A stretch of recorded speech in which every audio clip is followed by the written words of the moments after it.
Porque cuando yo leí este cable me llamó la atención, me intrigó, me pareció extraño. ¿Es que acaso había algún entendimiento? ¿Es que acaso había algún pensamiento? ¿Es que acaso había algún complot? Estimo que un suceso próximo y grave ha de obligar a Washington a modificar su política de coexistencia pacífica. ¿Y quiénes son los beneficiarios de ese asesinato?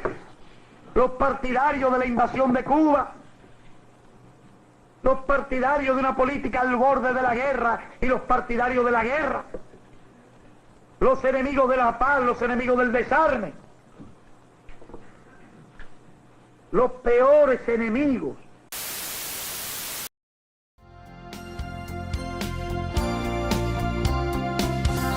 Psycho Eyes.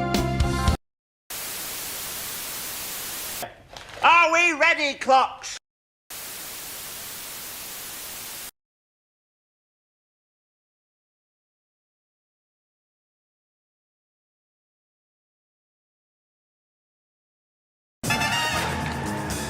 I've got to do the news!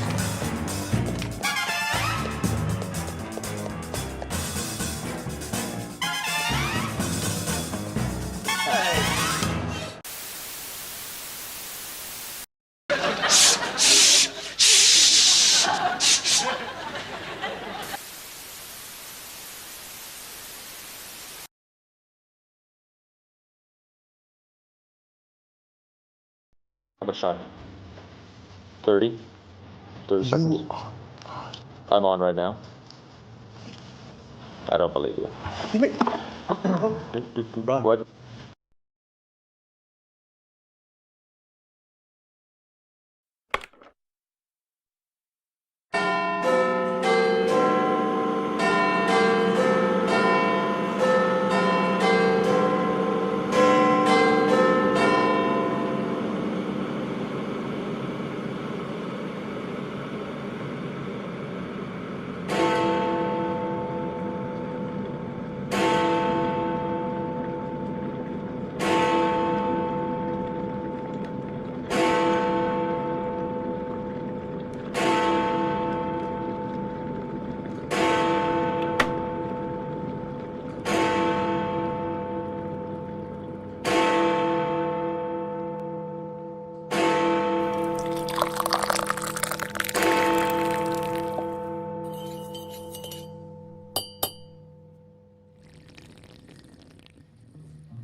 Ladies and gentlemen, brothers and sisters, they, thems and comrades alike, welcome to the stream.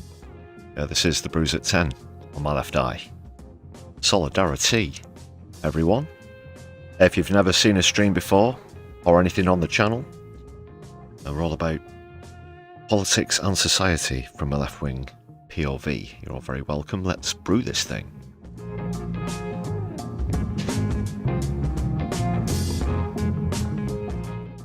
Yes, we are a channel made by socialists for socialists, but also human-made as well. 100% human-made now.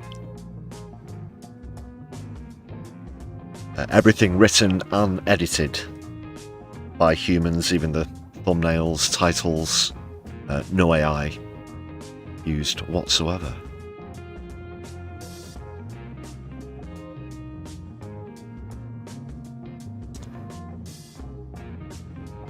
Do make sure that you smash the thumbs up button as you join us on stream, and if you're, again, new to the channel and you want to join in the chat, hit the subscribe button, and just 60 seconds later, you'll be able to join others in the chats. What do you say about that, Carl? Like und subscribe, yeah? That's good.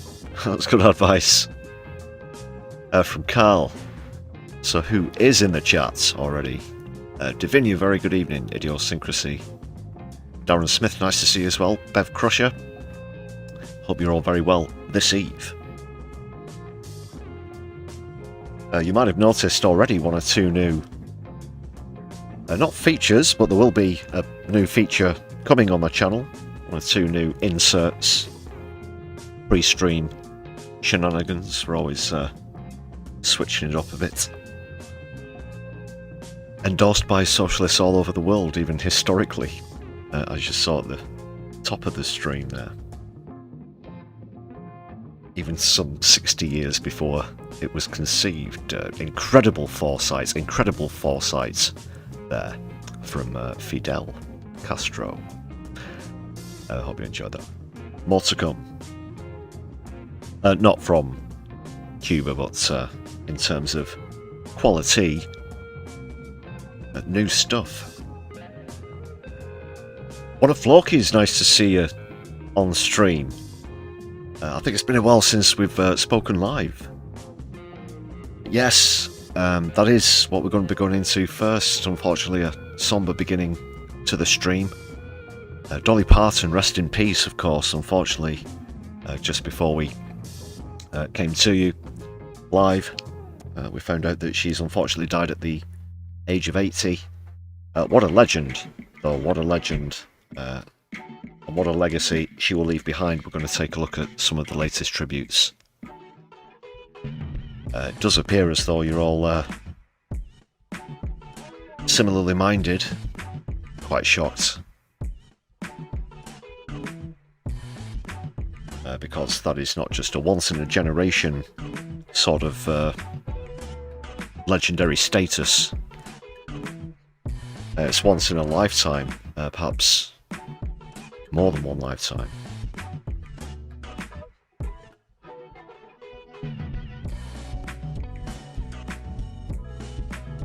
So there will be somber moments, as I said, a few more light-hearted ones as well. I'll just give you one or two updates, actually, as we thank the members on the channel.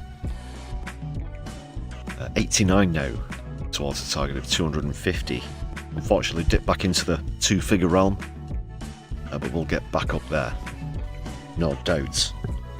Thanks for all your support wherever it comes from. Super chats available as well as super stickers. Don't forget, and there's the super thanks feature if you're catching up later on. The trusty Buy Me a Coffee page is in the description of any content on the channel, in case you are unable to contribute via YouTube. A couple of other shout-outs, just while we're doing a shout-out to the amazing Brew crew, the marvellous members that we have on the channel. We did feature a YouTuber for the first time on the Sunday live stream. Samuel Jacob, with his excellent impression of Donald Trump, is actually commented in the comments of the stream. Two-parter, as it was, actually. Hopefully this one will be one continuous piece. But yes, just back to that. Couldn't actually... It was just an emoji that he commented. I hope it wasn't the middle finger one or whatever. He seems to approve, at least. So great to see Samuel Jacob getting in touch. We'll actually have another clip from him before we get into articles and stuff. Also, shout out to Tig Hickey, gave us a follow back on social media recently. Nice one for that, Tig. Of course, he had his channel taken down recently. Briefly, it's back up now, and he does work in tandem with Nicole Jenis on Now Media, as well as an excellent content creator in his own right, so really good to see his channel reinstated. Shout out to Tig. I'm fairly certain that's how you pronounce it.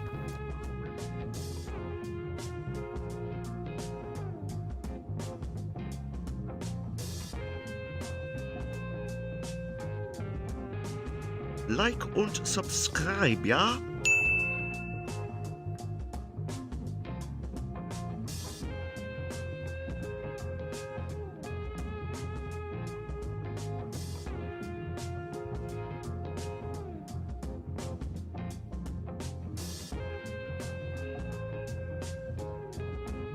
Can you dig it? Can you dig it? Can you dig it?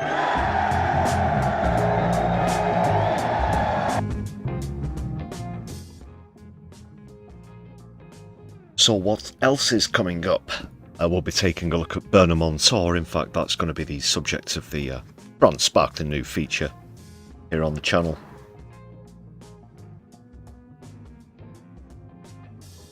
He has, of course, been in Ukraine. We'll be taking a look at that, as well as some domestic policies, and also make sure you're sitting down and have smelling salts nearby when I lay this one on you people, because you won't believe it. He has, quite predictably, already done one or two pretty shocking U-turns, and this is during recess. They're not even in Parliament, and he's already reneged on a promise. Idiosyncrasy, thanks a lot for 5 gifted there in the chat.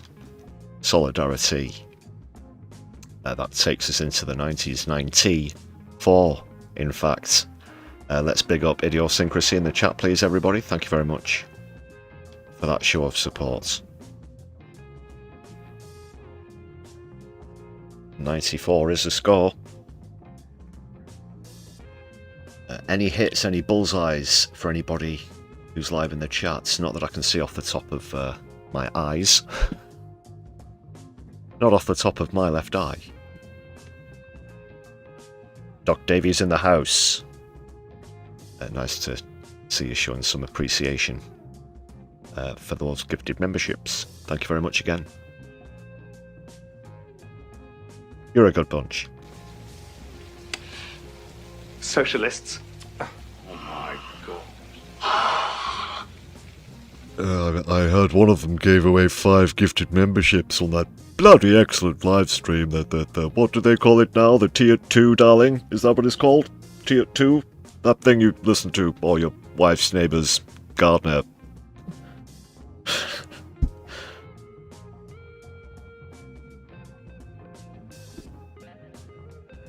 No bullseyes, but never mind. Can't hit them every time. I kind of interrupted myself there, describing what else is coming up. I'll just very quickly go through that. Believe it or not, as well as Burnham, we'll be taking a look at, apparently Sacha Baron Cohen has dusted off his Ali G suit. He's going to be making a bit of a comeback. There was a rather cringy video release on social media, so we'll be taking a look at that, but also why the character itself has definitely run its course, and seems a little bit inappropriate considering geopolitical events. More about that. But speaking of Zios, we'll have a look at more from the Middle East, including Israel spokes fail, the latest Israel spokes fail, that is, on mainstream media, who are failing again themselves in how they're describing land theft in the West Bank, for example, the ongoing genocide in Gaza, for another. And we'll actually be seeing some quite disturbing Vox-Pops from down on the ground in West Bank yet again, where these burglars, land thieves, have some pretty psychotically deluded ideas about why their behaviour is excusable. Air quotes. Massive air quotes.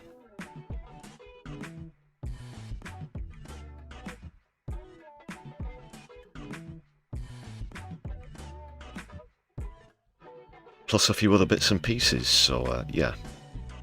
Articles, videos, the usual caboodle. Let's kick off with the first comedy clip. Like I said, that's going to be from Samuel Jacob, if you're actually watching. At any point, Samuel, really liking your stuff. Unlike the one I showed on Sunday, I've not actually seen this clip yet, so I've just gone for it for the title. It came out a few days ago, but having looked at his channel, and of course I insist that you do as well, there's a link in the description of this stream, he is putting out videos at a rate of knots, comrades. Yeah, this guy gets out loads of content and it's all really good stuff, so hats off to him for that level of persistent performance and quality as well. So we saw on Sunday what it might be like if your substitute teacher turned out to be Donald Trump. At this time it's going to be when your roommate turns out to be Donald Trump. So let's enjoy this for the first time together. It's a new one for me, Samuel Jacob, people.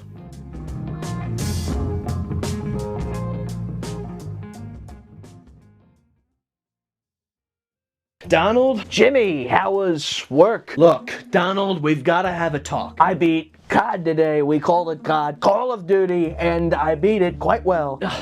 That's great, bud. I beat it, and you know what I thought to myself? I thought this, look, I wish Jimmy was here. Wonderful. Look, Donald, you've got to listen to me. I thought, boy, I wish Jimmy was here. I'd like to give him a big wet kiss. Look, Donald, Wait, why is there still a pile of dishes in the sink? Oh yeah, those dishes are still there. I'm just realizing this now. Dude, I told you to clean those while I was gone. The pile's even bigger than when I left. I greatly apologize, Jimmy. See, I was on COD and I must have got distracted because I was threatening an Iranian schoolboy that I would blow up his house. What the fuck's in that container? Oh, that's my leftover Taco Bell. A big, beautiful torta woman brought that for me, if you can believe it. That looks disgusting. Well, I got a bad case of the runs, Jimmy. We call them the runs, and I couldn't leave the Call of Duty while I got the Call of Duty, so the container was right there. Oh my god, that's fucking horrible. The cheesy gordita crunch can be unforgiving, Jimmy boy. Alright, that's enough. Donald, listen to me. You know, that Iranian schoolboy recited the nuclear codes to me. I'm not sure how those got out, but quite frankly, it was concerning. Donald,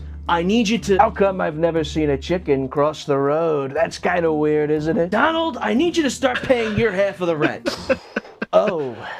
Don't worry, Jimmy. I got somebody who takes care of that. Yeah, that somebody is me. How about you buy energy company stock, then I'll bomb Iran into closing the Strait of Hormuz, the Iranian schoolboy will perish, and then oil prices will go through the roof, and you'll be able to buy a very nice apartment. I can't buy stock because all my money goes to the rent. Jimmy, you gotta get smarter with your money. No, I need you to go back to your job as president and start paying your half of the rent again. That doesn't sound like a very fair deal. How about this? I get to not go back to work, and I get to stay here without paying anything. What the fuck? No! Okay, fine. I'll also let you buy me the new COD game, Call of Duty, so I can continue to threaten the Iran with nuclear Armageddon. No, you're not listening to me. You're gonna go back to work, you're gonna start paying your half of the rent again, and you're gonna pay me for all of the months that you missed. I don't think you really want to do that, Jimmy. Oh, yes, I do. I'm sick of supporting your ass. Jimmy, you better not, or perhaps some bad things might happen to you, if you could believe it. Yeah, well, some bad things are gonna happen to you. I'm kicking you out if you don't pay. I don't think the president will be going anywhere.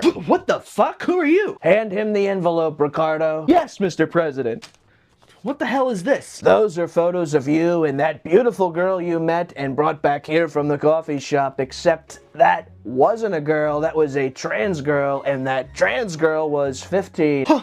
Oh my gosh! And I've got plenty of those photos, Jimmy boy, and if those photos were to ever get out, you would be worse than a pedophile. You would be a gay pedophile, if you could think of it. What do you want? Not much, but I don't think there's going to be any more trouble with me living here scot-free, is there, Jim? That's not actually probably as bad as the sort of racket is in reality. You all know what I'm getting at. No, Mr. President. That's right. Now, how about you go buy me the new Call of Duty, we call it God. Yes, sir, right away, Mr. President. Wait a second, this photo has an AI word mark on it. Did you use AI to generate these? Oh, well, now, get the fuck out. All right, I'm leaving. Back to the White House, Ricardo. And you subscribe and let me know what you want me to do next. Yes, do go and subscribe to Samuel Jacobs' awesome YouTube channel, which we came across recently. Very glad that we did. Links, descriptions, you know how it gets, people. But now we have to take a more serious tone, I'm afraid. We're not fucking about here. Do you understand?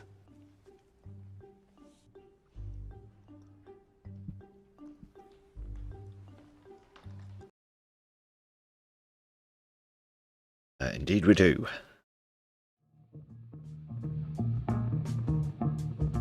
That's just earlier this evening we were provided with pretty shocking news of the demise of country music legend Dolly Parton.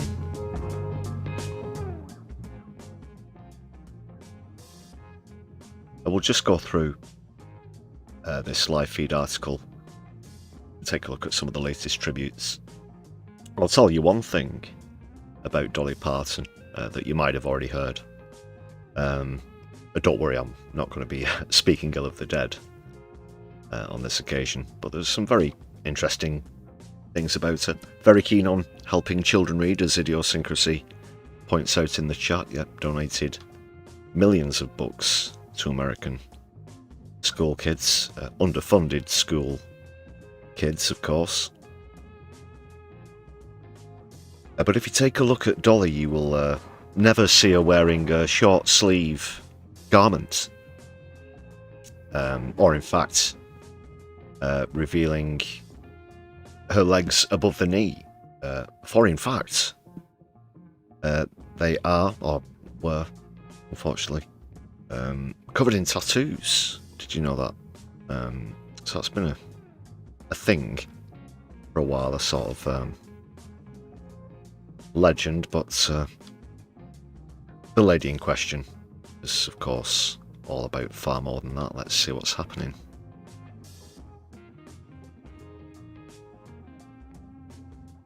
Well, when this decides it's going to work, there we go.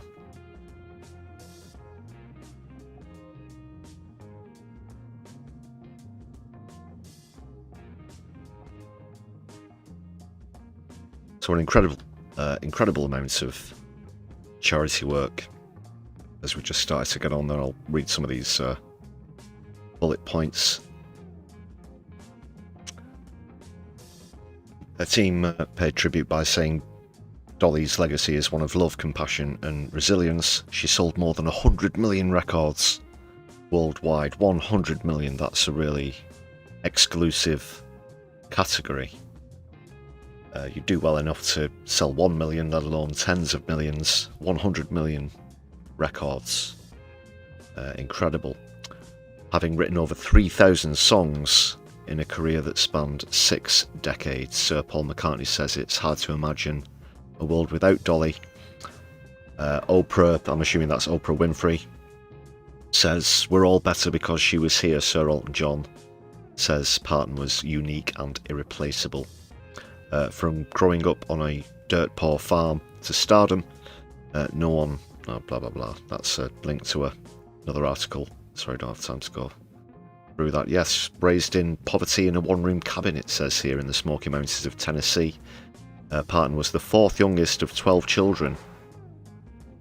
Her style was unapologetically bold. She wowed Glastonbury, starred in well-known films that appealed to all ages.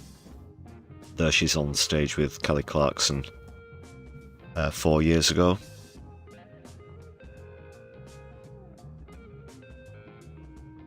There she is with Oprah Winfrey. McCartney there. It's Paul McCartney. No, not taking the piss, course. This is actually very serious.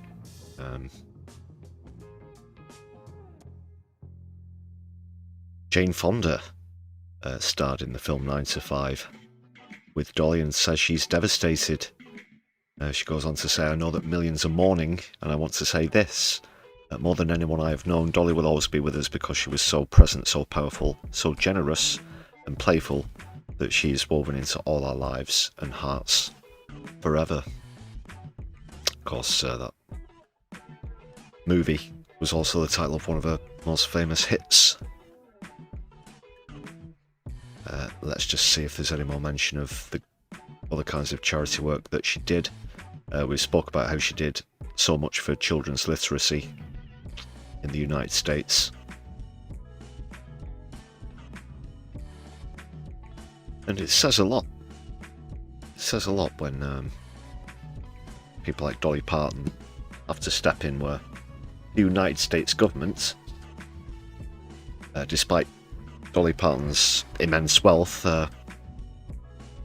well, I was going to say, pretty certain they've got more in the coffers, but they're $40 trillion in debt, aren't they? That's another matter for another segment or stream. But nonetheless, it just shows how the school system is crumbling in the United States. Just back to the article, tributes have also been paid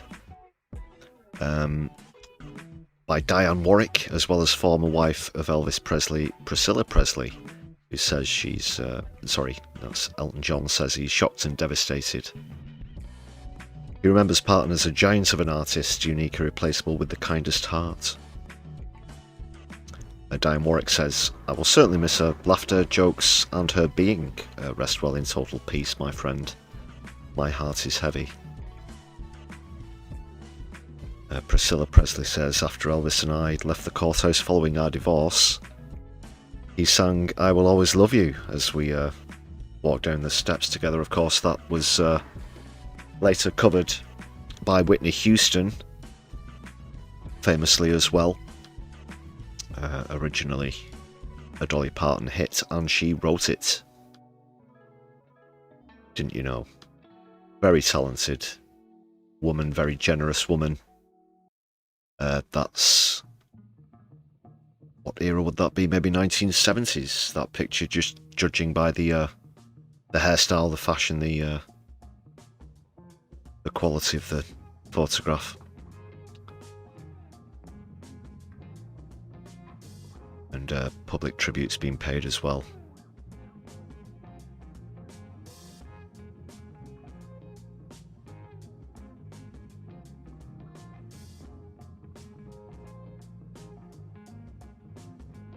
Jane Fonda is still alive, yes. Well, as verified by giving a quote to the press today, for example. It really is sad. So yeah, feel free to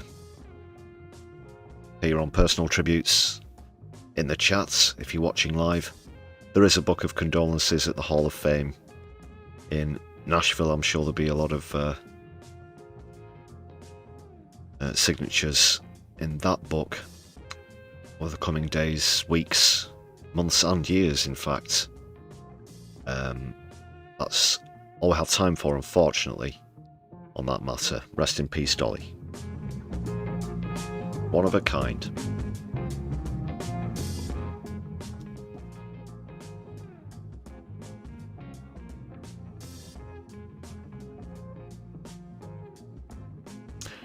Actually, I will just finish, actually on a lighter note. I've seen a clip of her doing a live performance, and someone on one of the front rows, this is in between songs, while she's just about to announce the next song, someone on one of the front rows shouts, "I love you, Dolly, I love you." And without missing or skipping a beat, Dolly replied, "Oh honey, I thought I told you to wait in the trunk."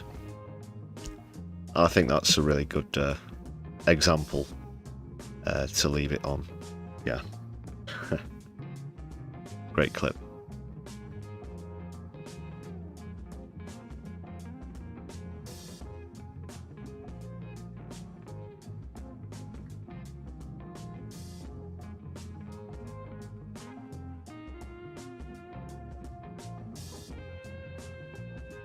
But we have to get on to the old politics now.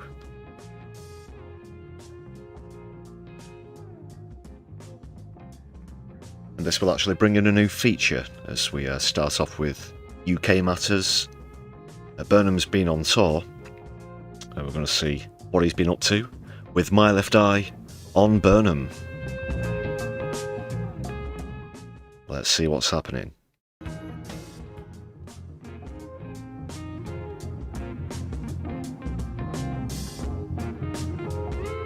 See if we get away with that one. Eye on Burnham. What's he been up to?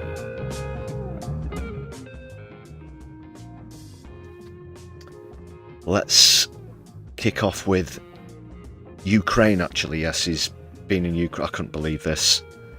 It was on the Manchester Evening News' page on social media earlier, came up on my feed.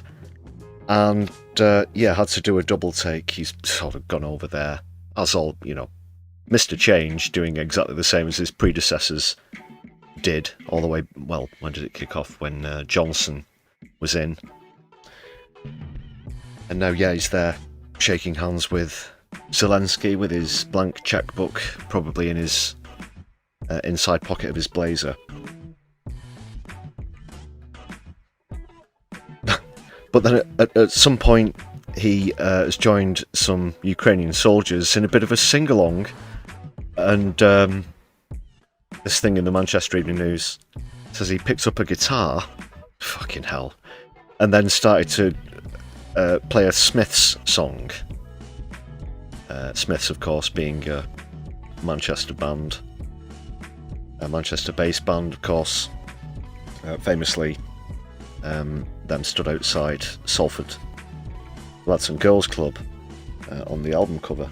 But yeah, Morrissey's a dickhead, by the way. I just want to get that out there. That's why the Smiths, for example, didn't feature in the intro/outro sequence to the Manchester Hot Seats. Yeah. So bad choice of artists there, Andy, as well as the actual cringe, which I'm expecting here, because I haven't actually subjected myself to this yet.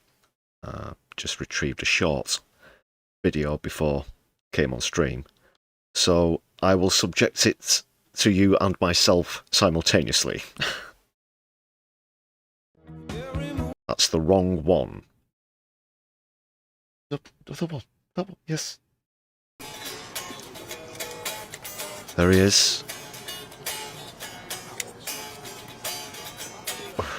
Oh, you can barely. They didn't have. Oh, they do have an amp. He's not plugged it in yet. But I just quickly wanted to say as well, when Burnham posted a video of this on his social media, he did so with the comments, you can take, what was it? You can take the man out of Manchester, ... implying, you know, but you can't take Manchester out of the man. Andy Burnham is a Liverpudlian.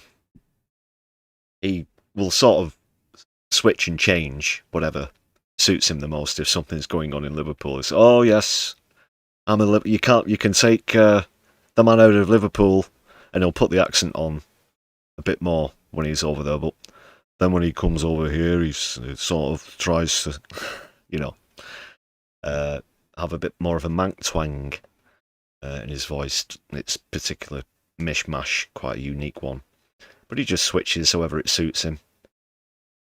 Yeah, during whatever election that is. Yeah, he is from Liverpool. He's an Everton. He supports Everton. In fact, he was in the stands at Everton, pictured at their first game with the opening of the Premier League over the weekend. Yeah. He's about as Mancunian as he is a fucking monkey. It's a Manchester band called the Smiths. You know the Smiths? Yeah. Yeah, we're Ukrainian soldiers. Goodness knows what type of fascist regiment we may or may not be in. But we know the Smiths. Of course, we listen to Morrissey. We're dickheads. One called Rush Home Ruffians. I'm out of practice. This is. There is, of course, an old clip of Tony Blair. I think he was at some event at a school or a college or something, and trying to play along with a group of kids on the guitar, but pretty rigid, pretty sort of not knowing what they were playing or whatever. Pretty awkward video. So far, this seems a bit more sort of humanistic, but still, oh god, this is fucking terrible. And we're going to get on to the politics, of course, with what's happening in just a moment, because that's arguably even worse.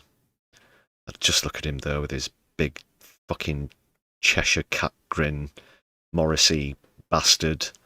I'll just say some other random swear words just to vent slightly. Twat, piss, balls, Burnham.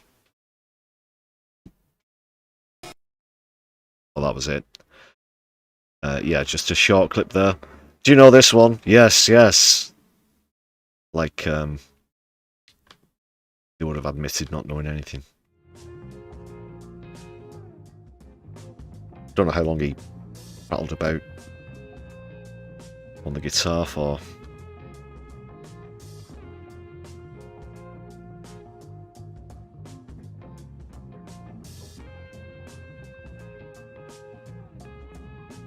Just seeing if there's anything else I've got lined up for Ukraine.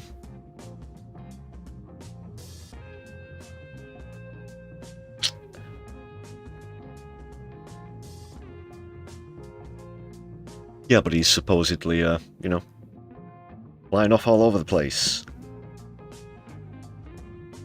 Parliament starts again, well, a week today, in fact. So he's got a ram in those air miles. Maybe he'll go over to New York and have a bit of a dance and a jaunt with Itamar Ben-Gvir, who was over there recently as well. You know that guy.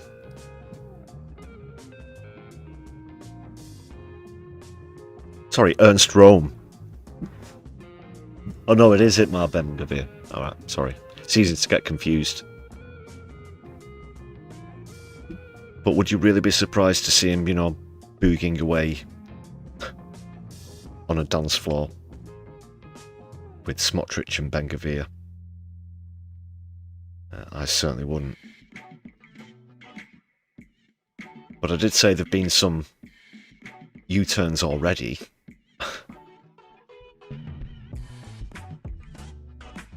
Need I remind you that he just came into office right at the very end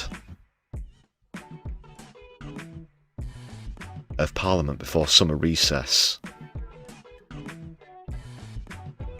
So more or less his entire premiership thus far has been recess. Almost sounds like Johnson again, doesn't it? But he's already reneged on a couple of promises. Let's start with this one first. Oh yes, it's plural. And it's not just hints that he might, suggestions that he may, in the sort of syntax he uses, for example. No, these are straight up confirmed U-turns. Basically, a series of things that he said in his opening speech. Do you remember the one he did in Manchester? And then, of course, the one in Downing Street. I think it was the Manchester one where he started off with the, are you ready for this? Are you ready for this? Like, looking at his, you know, really self-aggrandizing. I've done some really good homework, sir.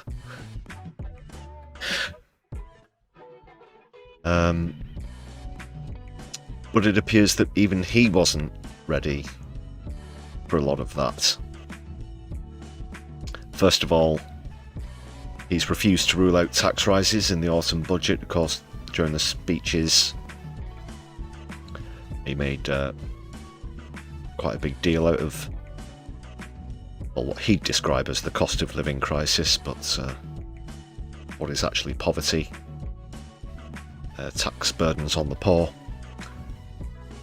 But he didn't rule out that he'll be the arbiter of even more cuts, and tax rises, saying he won't be unrealistic about the challenging state of public finances. And it already feels as though he's warming up for difficult choices, tough decisions. He's buttering us up for that sort of language, isn't he, people? Yeah, careful approach, inverted commas, to the economy, the precious economy, growth. Defended his previous announcements and the cost of living pledges as funded spending commitments. Where's the funk gone, Phil?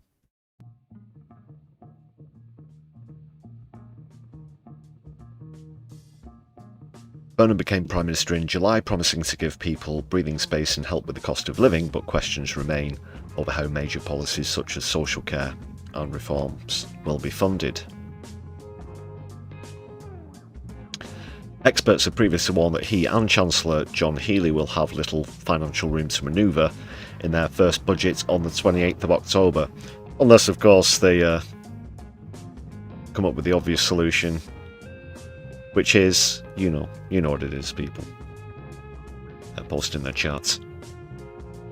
And Ian McKenna's in the chat. Speaking of chat, sorry I've not read out too many of your comments so far. We'll get on to that.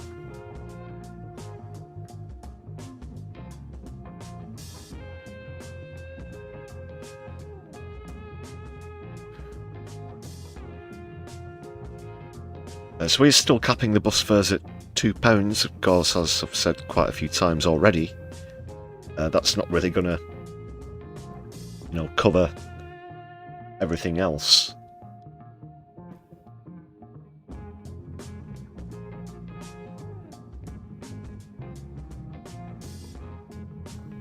But pushed on whether he would need to raise taxes to cover spending gaps, he said, "I will always take a careful approach to things. I ran Greater Manchester for 10 years, and we ran a very tight ship with rock-solid finances."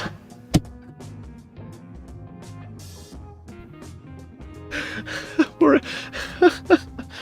£1 billion in debt, you daft swats. Rock solid. Only 1 billion in debt.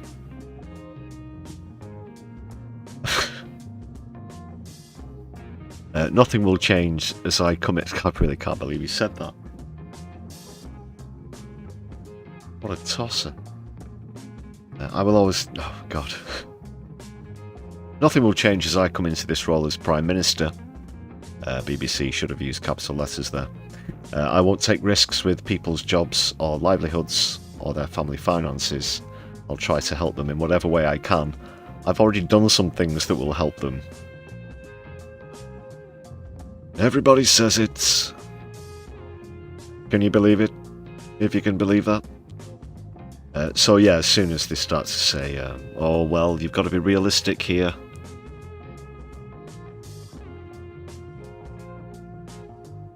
That's more or less it. A bit of the same stuff as from Starmer and Reeves, but with different accents. That's what to expect from Burnham and Healey.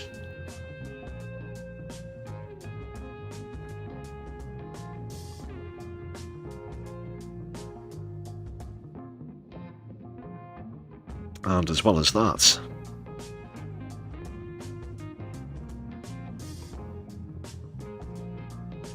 he's already backtracked on spending the housing fund only on building social homes. That was the original promise. 10 billion was going to go towards that. Now it's going to be just 40% of that, so just 4 billion from the Affordable Homes Programme will now go on types of housing such as sheltered and shared ownerships.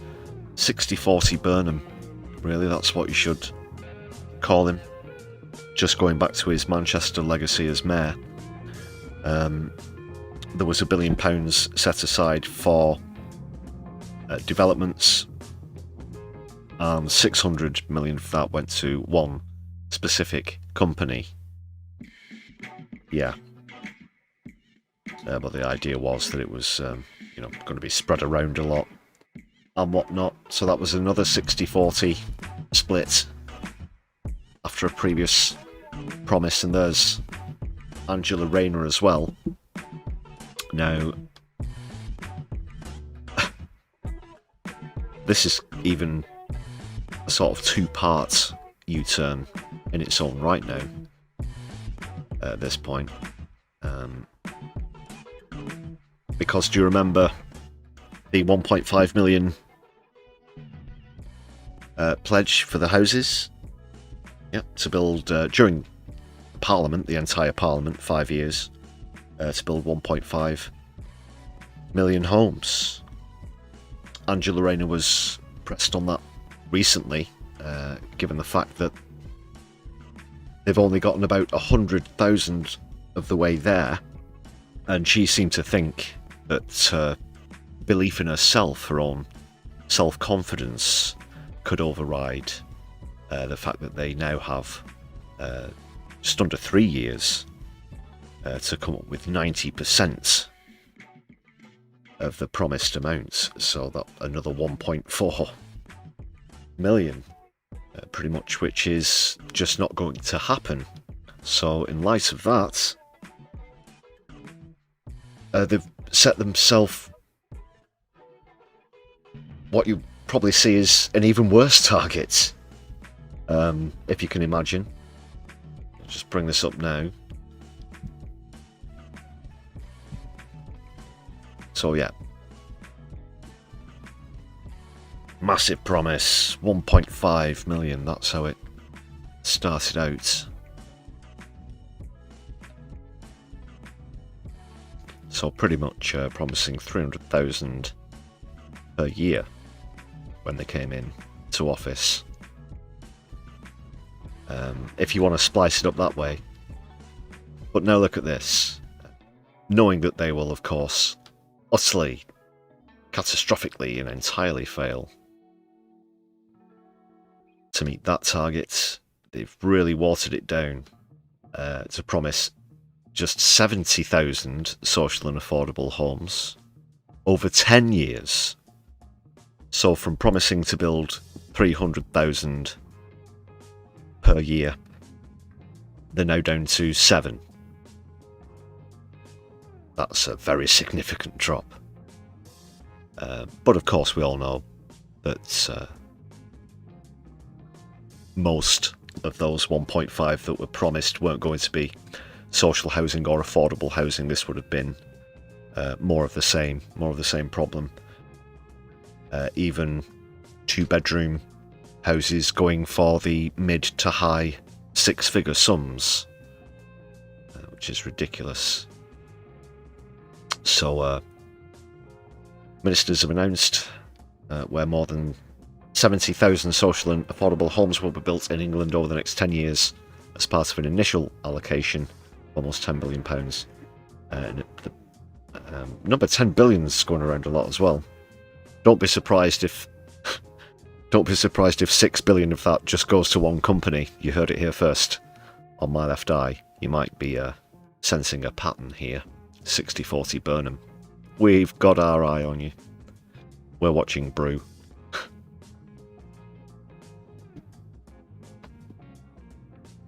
So yes, it says funding has been granted for Greater Manchester, the West Midlands, West Yorkshire, South Yorkshire, and North East England and Liverpool. An additional £6 billion was previously announced for that there London.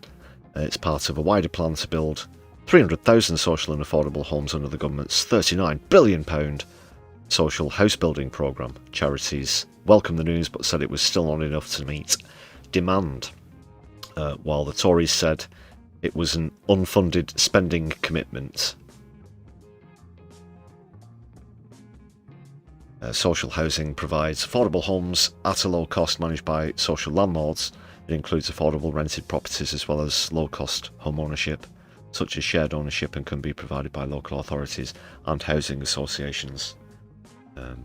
And how many times do I have to point out 2 massive unavoidable facts where housing is concerned in the United Kingdom? First of all, there is more land dedicated to golf courses than social housing. And also, we have 2 million empty properties on these here aisles. It's ridiculous, isn't it?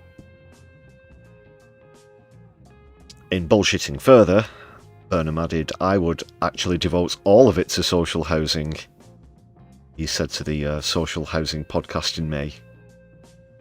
But of the new homes announced on Monday, you guessed it, 60% will be for social rents.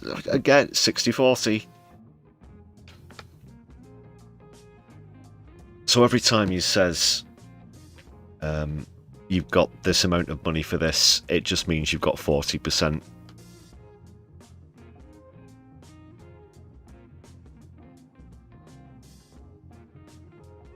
That's just an example of one resident there. Natasha says she doesn't feel safe in shared spaces with a young son.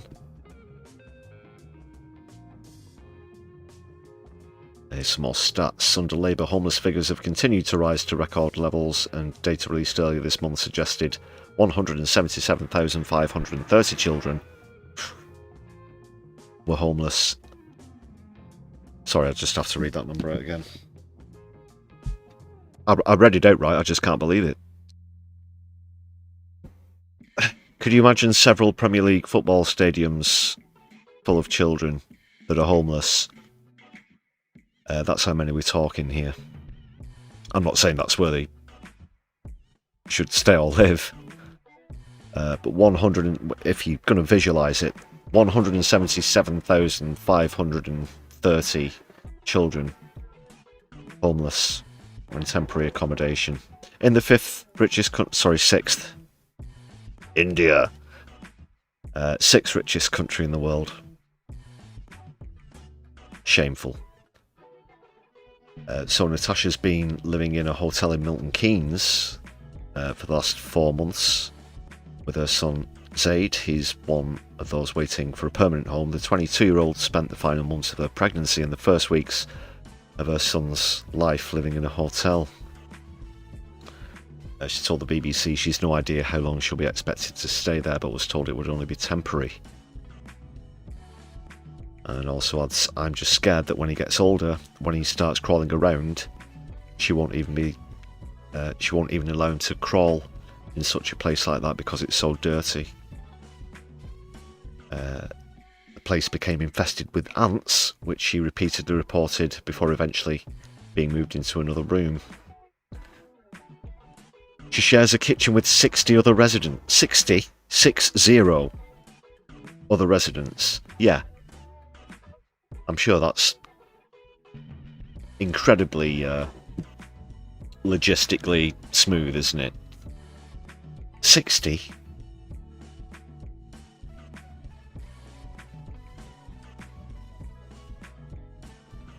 She's one of the 1.34 million households, that's not people, that's households, on social housing waiting lists as of March last year, according to the latest government figures. Well, what have you got to say for yourself, Angela? She says, apparently, I'm not going to do the voice, I was almost tempted for a second there. She says we're doing everything we can to get councils building once again. And I'll just remind you, of course, last time she thought it was the wrong hubris that'd get us through it. Not actually stating anything that has happened that's different in the process to speed it up. Just, I believe in me. I'm going to believe in me us out of this situation. And just everything we can, urgent, it's our 101st top priority. But compared to the past, as it says here, in the 1950s, councils were building almost 200,000 new council homes per year. But half of councils do not currently own or build their own homes, of course, still had around 30 years to go until Thatcher came sweeping in. In 24 to 25, around 65,000 new affordable. See how they switch up the terminology there? council affordable. And I don't think that's to avoid being repetitive. You have to notice things like that. But of those 65,000, there were just over 12,000 built for social rent. That's the highest since, and that's so it's a paltry amount, but it's still the highest since 2013 to 2014.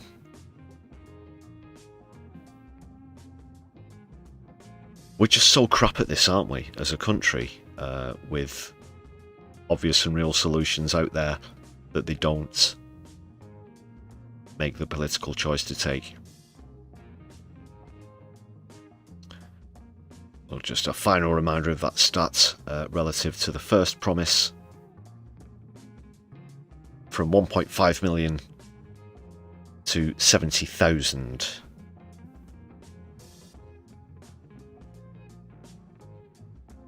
Dreadful, awful.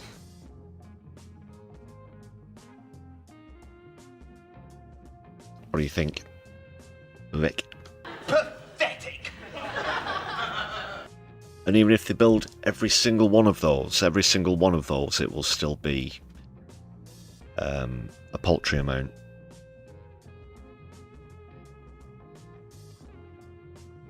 Compared to what could and should happen, of course.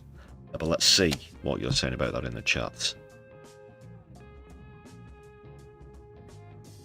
Sorry, it's just lagging slightly on your screens there.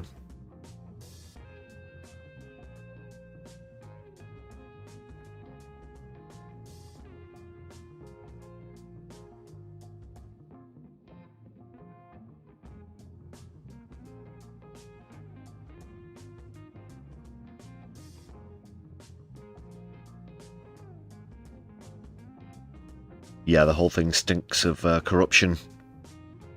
You're quite right. Ian, yeah, that works out at 7,000 a year, the promise. 7,000. All that the might of the United Kingdom could muster was building 7,000 houses per year. The, you know,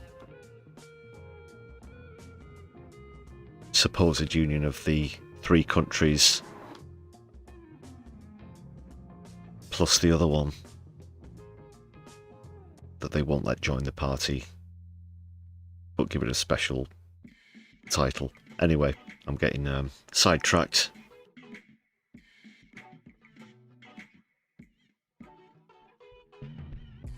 Make sure you hit the appropriate buttons if you're just joining us on stream, people, because there is more.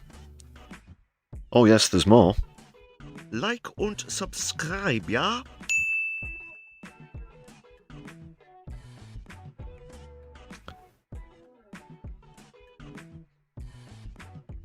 So I did actually have something else where Ukraine's concerned. We'll dive back to that issue just very briefly. You know, it's only a small thing, people. It's just the country having a massive target painted on its back now, and Vladimir Putin acknowledging that he sees Britain as being involved in the war. Now that Burnham has handed the Storm Shadow blueprints to Ukraine, that's, yeah, a very sophisticated piece of military hardware, very expensive as well, but of course the secrets behind its manufacturing are, well, until recently a closely guarded secret. So for the lack of being able to provide actual physical hardware ourselves, we're just going to tell Ukraine how they can go ahead and build their own if they're capable. Burnham seems to think this will be a massive game changer in, well, his ambition to, you assume, overthrow a country so big it is pretty much the size of a continent, and in fact sits on 2 different continents, and it has, is it 11 See it might be 9. However many time zones it's got more than we have, which is, just check the clocks here, 1. But however, it does make us a massive target. Of course, the £100 billion promise that Starmer made still applies. That's still in effect. So who knows if Burnham went with the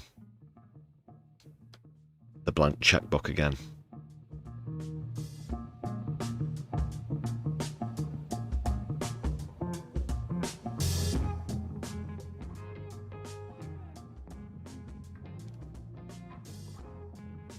And Andy can, you know, get the guitar out and have a sing-along with everybody while we're diving into the nuclear bunker shelters as well.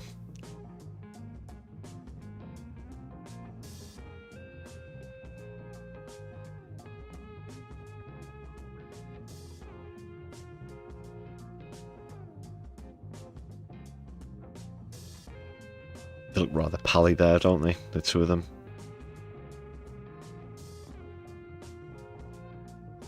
Just checking this chat's not lagging again. Looks okay for now.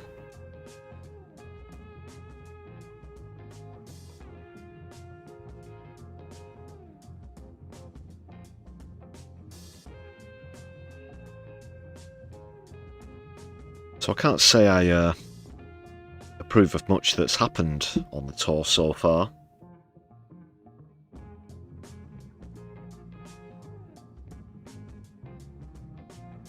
As well as the domestic policies.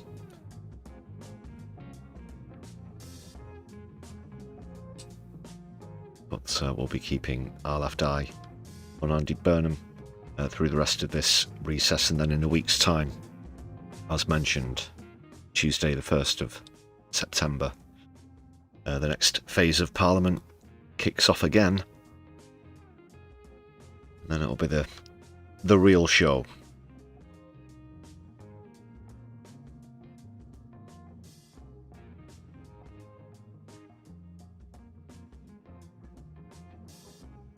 But that's it for my left eye on Burnham.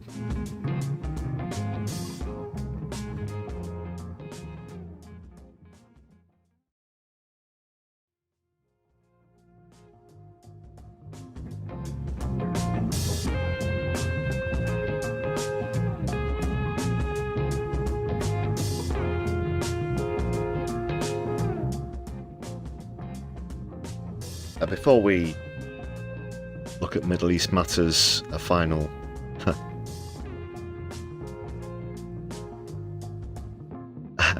mention of something in UK politics. This is from We Demand UK, who posted this earlier. Not certain if this is true or not, but if it is, it's quite hilarious. Well, I'm just going to put it up here and see what you make of it. It concerns Nigel Farage and supposed policy announcement. But it's also very fitting considering who We Demand UK have chosen to put him next to, which picture that is they've chosen with this one. Your thoughts, please, your consideration.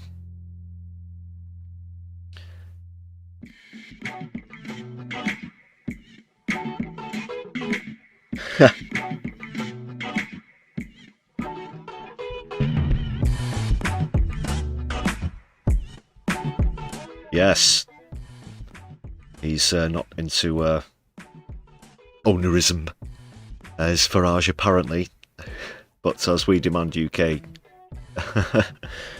quite rightly put as they post this, he should know, being the biggest wanker in the UK. And of course, pictured next to Darren Grimes. I'm sure a lot of you will be familiar with what his nickname is, or supposedly was at school, according to social media. So yeah, make sure you wash your hands, Nigel, after that publicity shot with Darren there.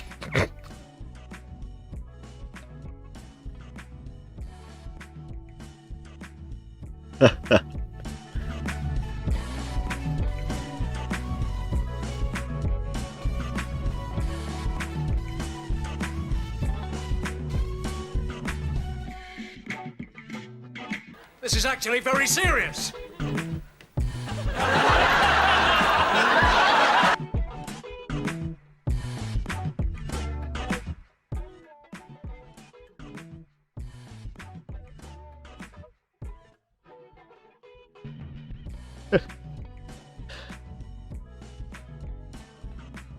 You'll say left-handed is of the devil next. Well, that is, of course, where sinister comes from. The term sinister used to mean left-handed.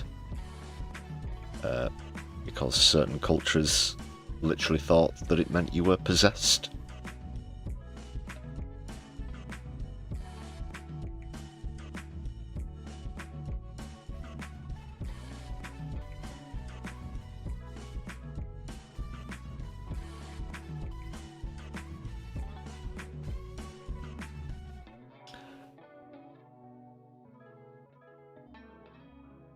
Okay, people. From an intended laugh to something that's trying to be, but probably ran its course years, if not decades ago. Yes, that's right, people. Sacha Baron Cohen decided to revive his Ali G character that has been hawking around for what? Not sure when that. About 20-25 years ago, I think.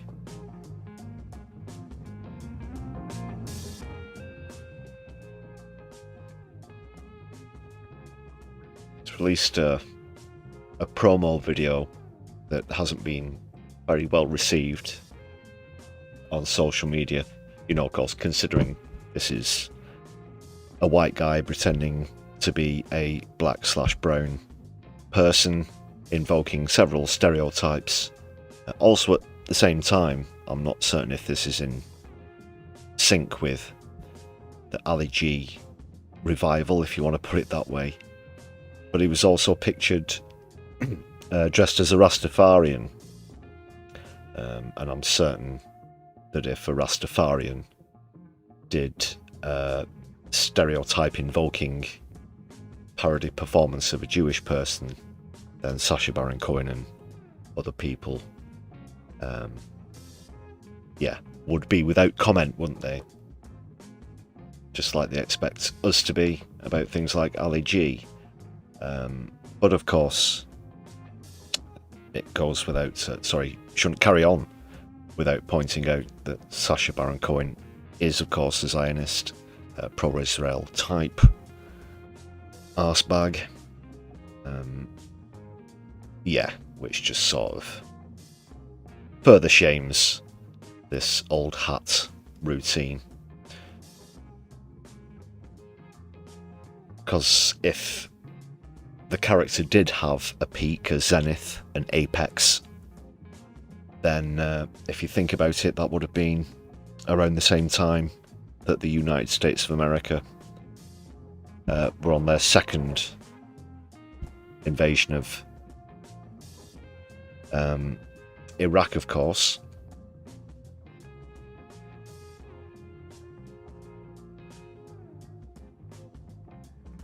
So let's put ourselves through this. We have to, and then we're going to take a look at some of the comments on either Ali G or Sacha Baron Cohen, whichever one it is. Their social media there, Twitter, always Twitter, never X. This, I've only seen the first couple of seconds of this, but I've got a pretty strong inkling it's going to be crap. Yo, this be Ali G. Booyakasha from the mean streets of Staines Pond Thames. Mick's got a big announcement. Yo, DJ, drop the beat. Fucking Julie Solo. Yo, what can my baby on the treetop? Tomorrow, today, Oh, the God. trailer will drop. All the king's horses and all the king's men will give the trailer like 1,000,000 marks out of 10. Yo, for that, with my own brain. Keeping it real here on the west side of Staines Pond Thames. Respect! Yeah, that's pretty good, isn't it? Well, you were just talking about Staines near Slough in the chat, apparently. That ties in pretty well. I think you were saying it's something of a shithole. Sorry if you weren't. That's how it's, you know, that's what The Office was all about, wasn't it? Yes, let's think about that instead of what we just witnessed. That was awful. That was awful. So, the trailer's going to be out, well, today. I think that video came out yesterday. Can't say I'm tempted to rush over and watch it immediately, so it's going to have a new film out.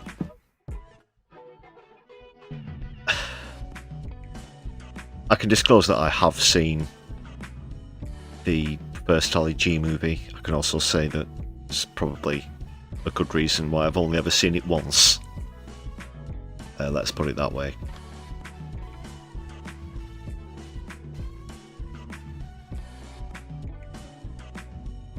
But Zio's gonna Zio.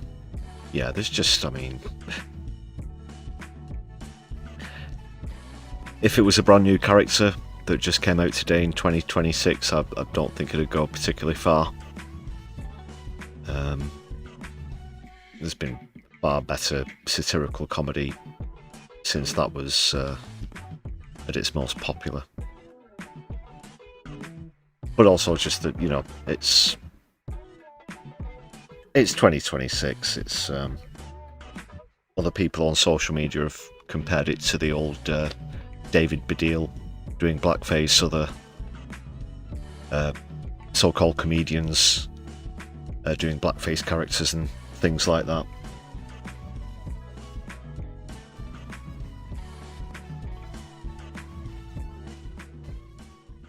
Baron Cohen doesn't do that, but it's the stereotypes thing, of course.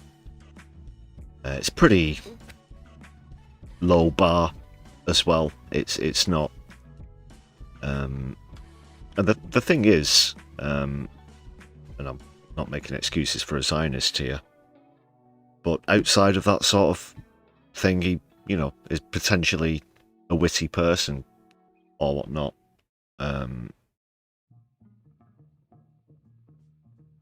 What else might I have to say slightly to his favour where that's concerned? He was originally going to be playing Freddie Mercury in the Bohemian Rhapsody film, but he stepped back. He stepped away from the film because he felt that they were changing what had happened historically, making too many changes, that sort of thing. So he sort of kept his artistic moral integrity where that's concerned. Because if you do know that film, it is, you know, there's notoriously a lot of historical inaccuracies within it, which is kind of strange considering two of the members were actually consultants on the film. But it was beyond the pale for Sacha Baron Cohen. And, you know, he could have made a lot of money and furthered his fame and popularity with that. But yeah, that's just about the nicest thing I can say about him. As for, you know, Ali G, Borat as well, of course, who's nothing like anyone from Kazakhstan. You know, that's just trash. You can, you know, that's here by day, gone by night stuff, and to try and revive it after 2 decades, I'm not sure it's gone along very well, like I said. And it already has landed appallingly badly on social media. I'll try and open this. There's something about the broadcast software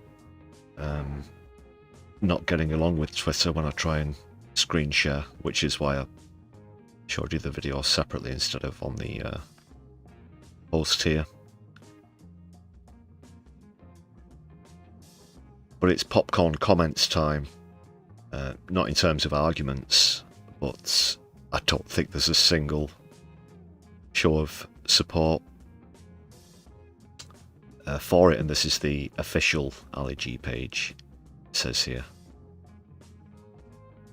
The character's way older than Twitter itself, of course, or Facebook, or even MySpace.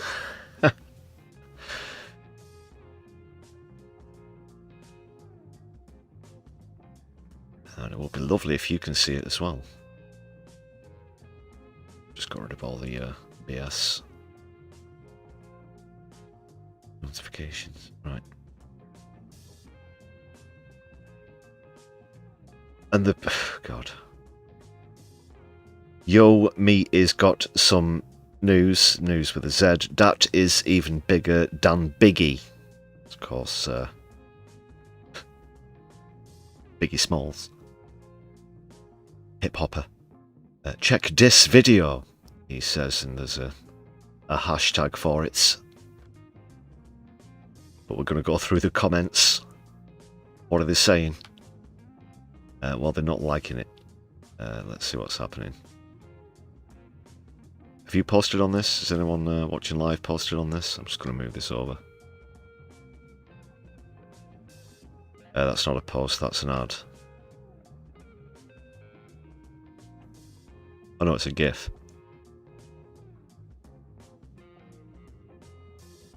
So we have a chap here who says, and I'm quoting, I'll be quoting a lot from now on for legal purposes. Racist twat can fuck off with your bollocks. That one comes in from a guy called Sheafy. Johnny B, why did you try getting people banned from Facebook and Instagram for anti-Semitism when you spent large parts of your career as a Jewish man mocking Muslims and Christians and profiting from it? Someone else calls him a Mossad agent.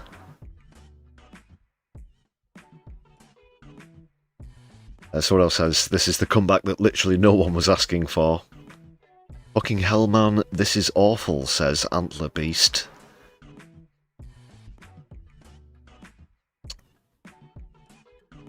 And they don't get any more complimentary. Let's see if Generation Z falls for this one. That's Gen Z. If you're watching in the United States of America. Sorry. My mind just harked back to that Binface interview when she asked if he could say it so Americans could understand. They just said the same thing again with a southern drawl. More fuck off Zios, there's quite a few of those. This time, fuck off Zio piece of shit. Specifically, I'm quoting, of course, Midlife Crisis, the movie. Well, is he in his 50s now, I think? Yeah, I think.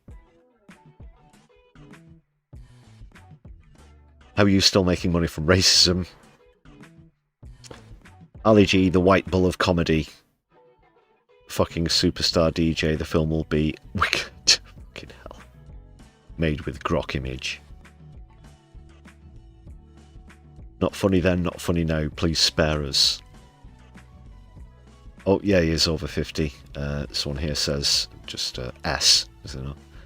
50 plus years old and still doing this stupid character real people know. What a despicable POS you are. And it goes on ad infinitum. There's loads. There's just loads.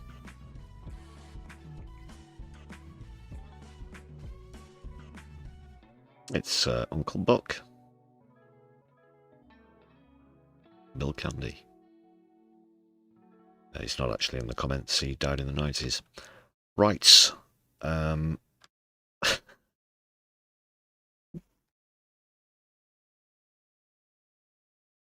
Sure you won't all be rushing out to the cinema once that's released. Speaking of Zios, unfortunately, it gets worse.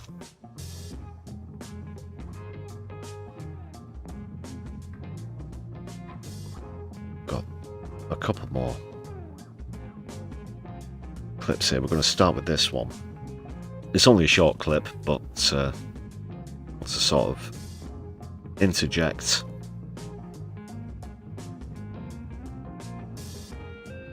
Because it's a classic case of Israel Spokes bullshit, this time on Sky News. Where Sky News are concerned, I've pulled them up recently on the S word, the settlement / settlers word.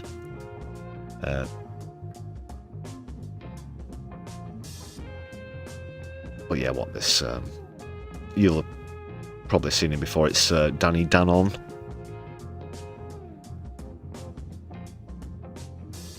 Which sounds like a made-up name, but it isn't.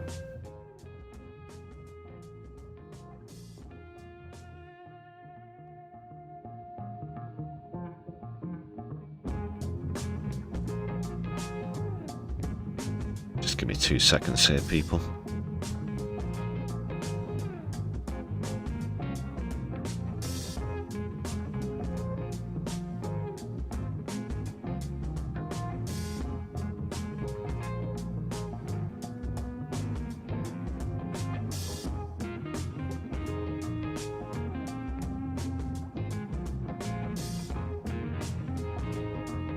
So I just had to grab a drink.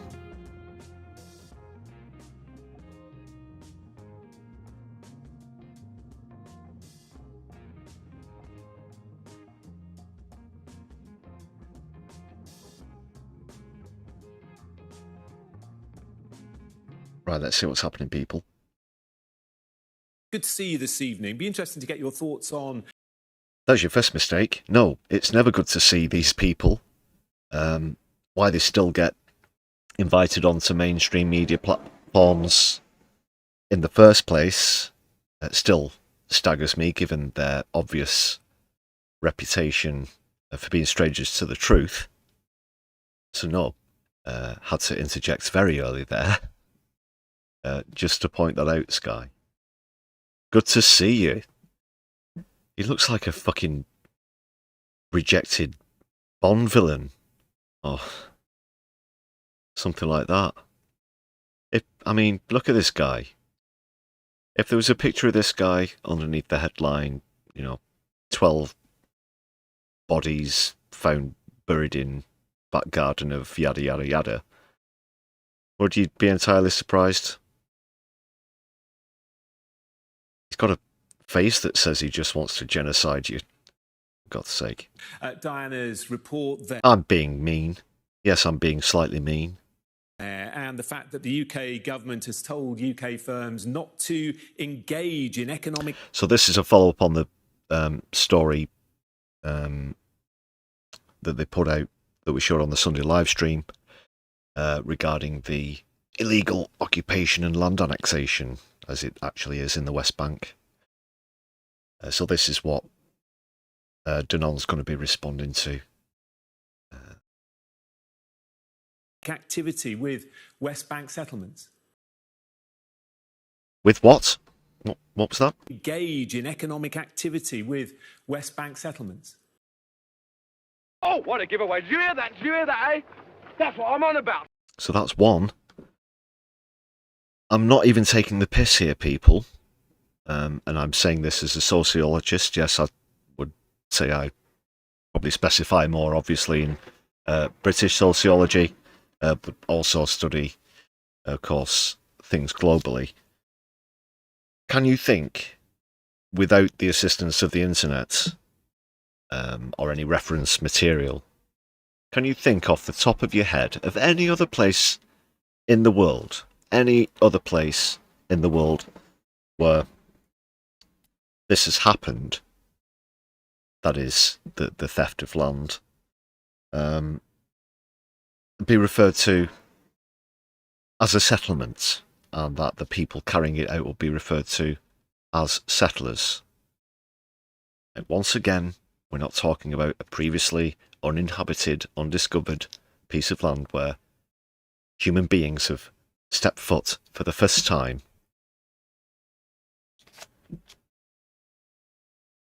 But I can't think of a single one. I can't think of a single one where it'd be described like that. Well, I think we saw another one-sided report. This is how bad Zionist spokes are. Even the report that used the syntax that I just described, the bias that I just described, isn't enough for them. They think that is actually too much of a critique. And the question that was put to him, the thing that the host was pointing out, was just to, would you, consider stopping violently expelling people from their houses and either stealing them or destroying them so that you can build a house there instead? But that's too far. That's beyond the pale. Very poor indeed, ladies and gentlemen. Unfortunately, it's not the first time we see it coming from Sky News that ignore the entire facts. We have rights to the land.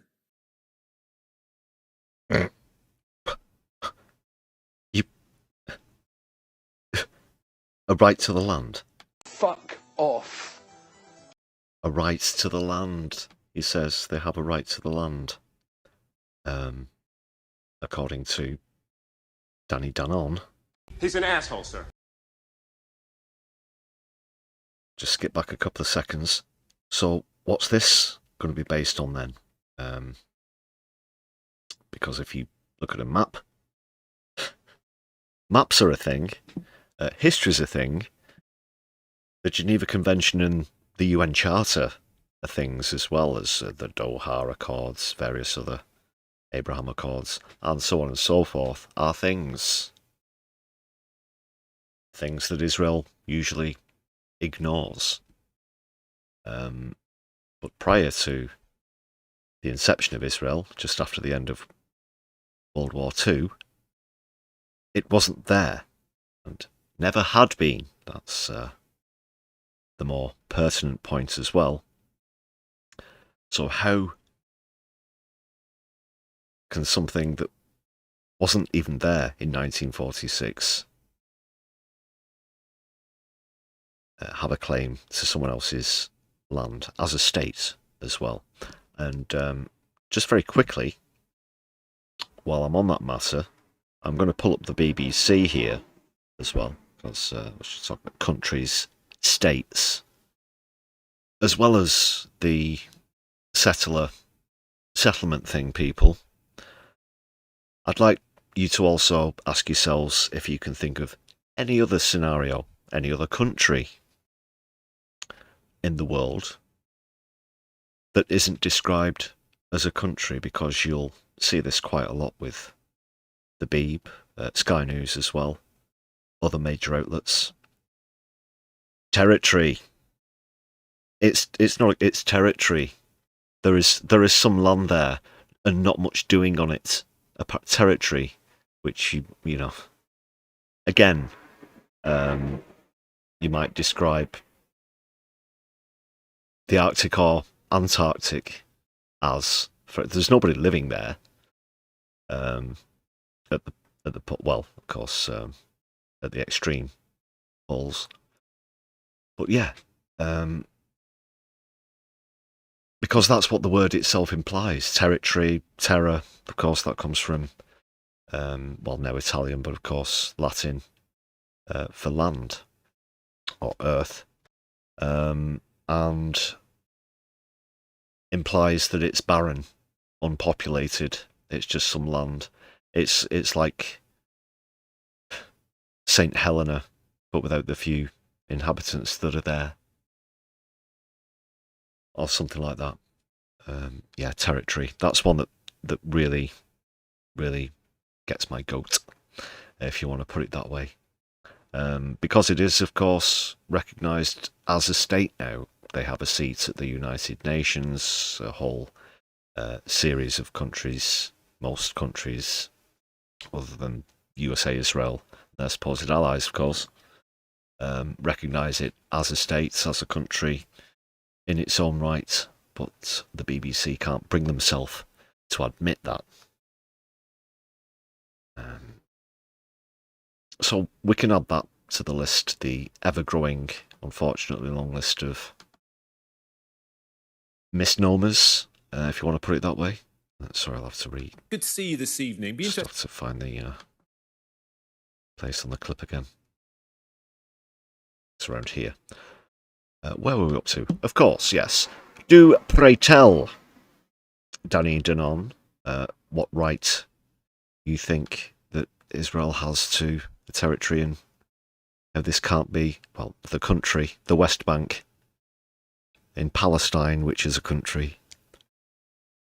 Why you think that Israel has more right to it than its actual occupants? One-sided report.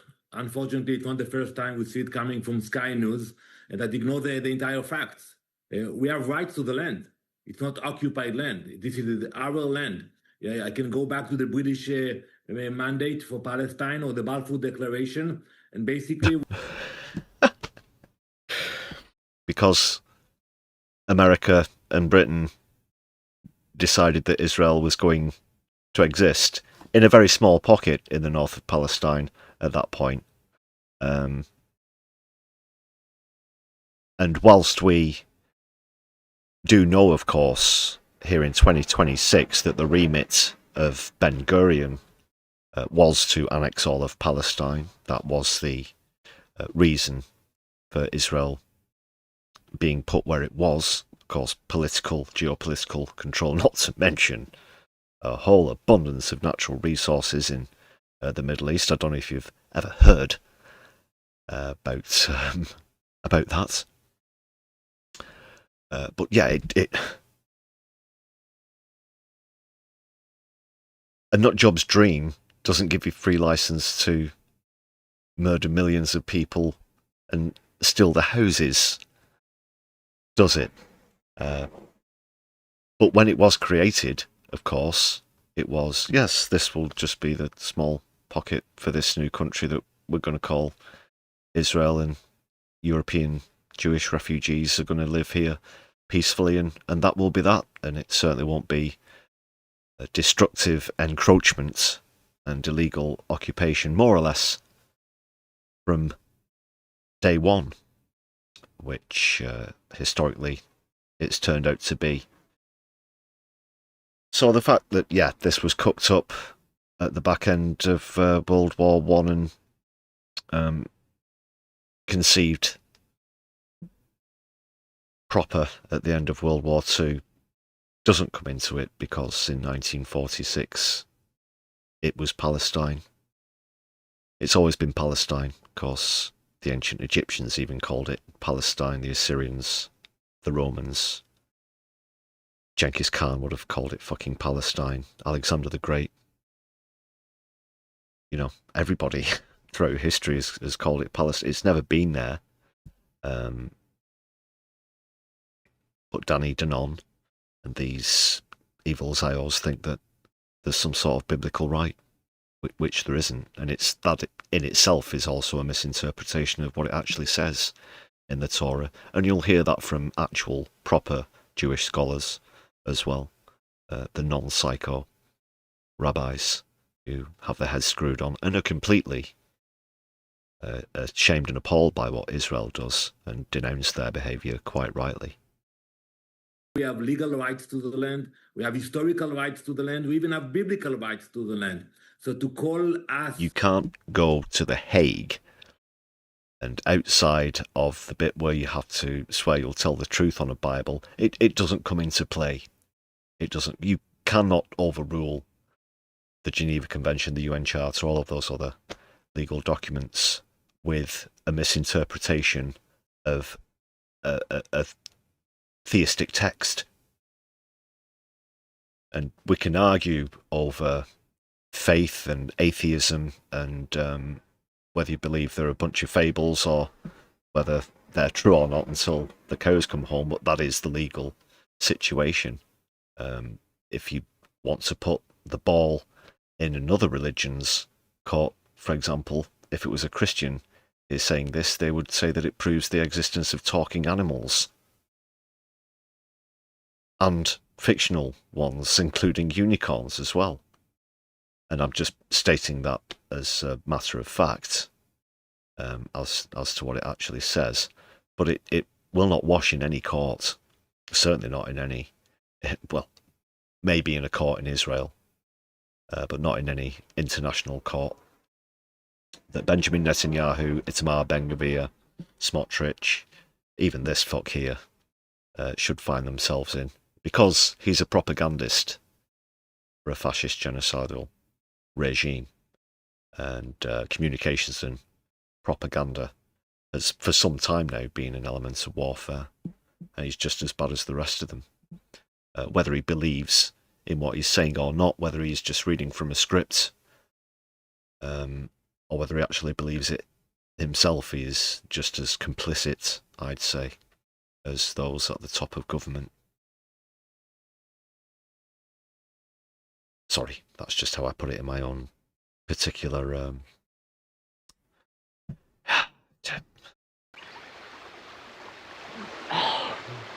Idiom, sir? Idiom! Idiom. Settlers in our own land, it's a disgrace. They're not settlers, they're burglars. If anyone from anywhere else literally violently rip people out of their own homes, often lethally, whilst backed up by a foreign army, they call it terrorism, because that's what it would be correctly labelled as. Any other place in the world, could you imagine if if in the States a group of Hispanic gangs were going around doing this around the US-Mexico border? Oh yeah, we wouldn't hear a peep from Donald Trump, would we? And whatever happened to that wall, by the way? There's a walls theme concurrent between Trump and Israel, of course. But yes, it's so unique that it's telling in its uniqueness. There's only one. There's only one, and it just happens to be this country. Of all the ones in the world, there's over 200 of them, including Palestine, which is a country, in case I hadn't mentioned that so far, on the live stream. Back to this toss piece now. No, but let's look about the facts and about the future. The Jewish community in Judea and Samaria are not going anywhere. It's not called that. It's not called that anymore.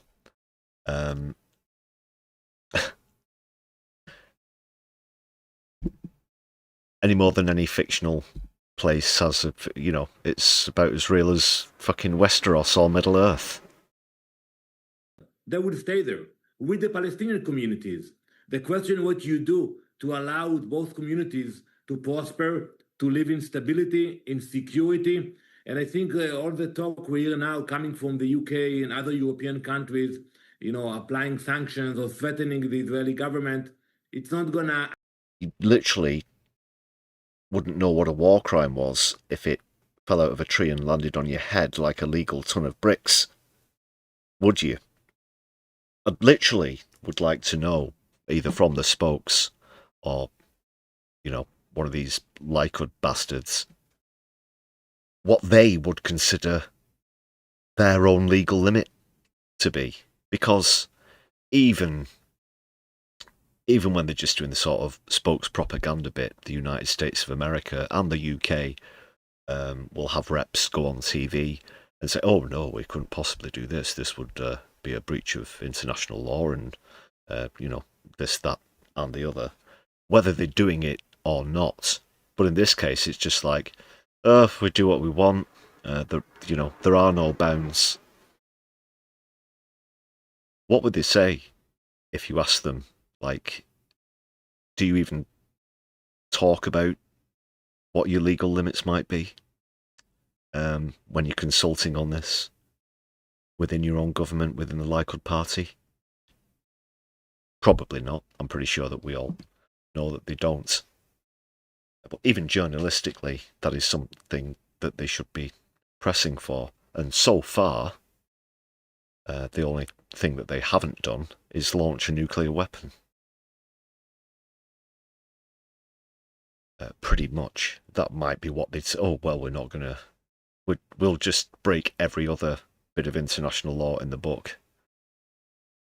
But we're not going to launch nuclear weapons. What do you think we are? Psychopaths? Oh, by the way, check out our new platform that Itmar Ben-Gvir's got here. You're going to love this. He's come up with a TV show.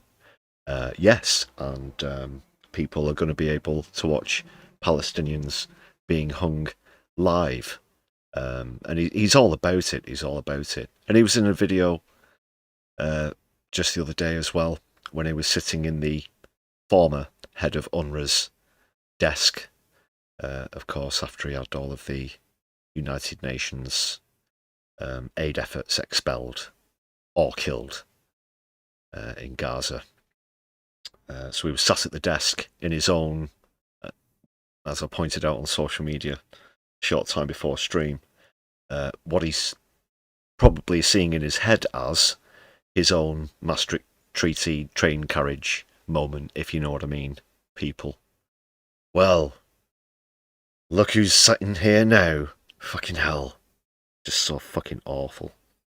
But we know their crimes. We know there are no limits to the inhumanity, the lengths that they're prepared to go to get their own fascistic goals met. And nobody's stepping up to them. Actually support what's happening on the ground. The bottom line, you have more than 2 million Palestinians. He's nodding along. This fucking guy is nodding along. Yeah. Living in Judea and Samaria. You have more than 500,000 Jews who live there, cities, communities, not the outpost you just show in your report. I'm talking about families, communities, big cities, and they will stay there.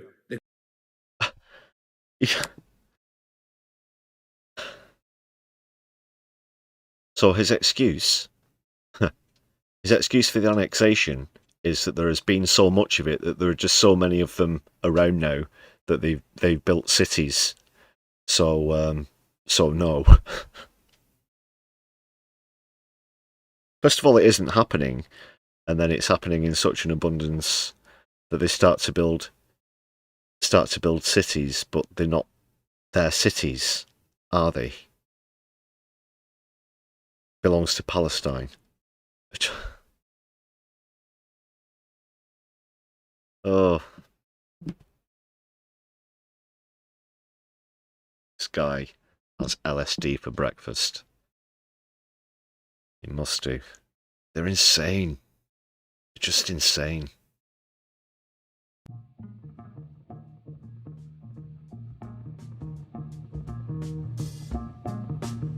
Territory.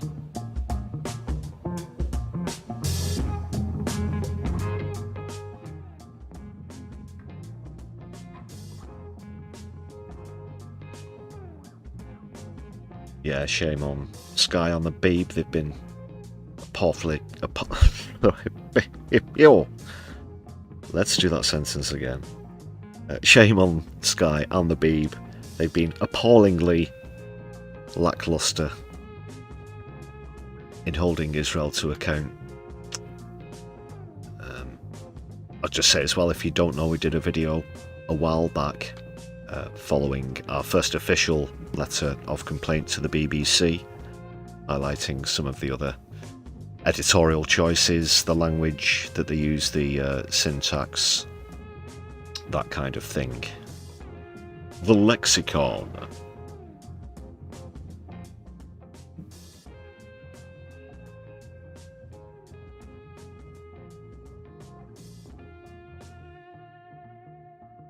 But if we could look at an example of someone who is possibly even more detached from reality than Danny Danon was there, let's actually take a look at one of the current occupiers themselves.